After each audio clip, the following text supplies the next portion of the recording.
Sa paghahanap ng partner, hindi mo kailangan ng mayaman. Hindi mo kailangan ng gwapo o maganda, ng sexy o macho. Piliin mo yung taong may pangarap sa buhay at gustong umasenso kasama ka. At para sa mga babae, ganitong klase ng lalaki yung piliin mo. Yung magsasabi sa'yo ng ganito, "Please, ayusin natin to."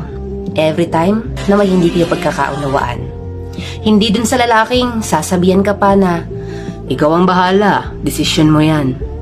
Doon ka sa lalaking sasamahan ka hanggang dulo at marunong makontento. At para naman sa mga lalaki, piliin mo yung babaeng magaling sa gawaing bahay. Hindi yung alam lang ay magpasarap sa buhay. Yung babaeng uunawain ka at sasamahan ka sa hirap at sa ginhawa. Hindi yung babaeng kapag wala ka ng pera, iiwan ka na. Dahil mas okay pa rin yung babaeng simple at masarap kasama.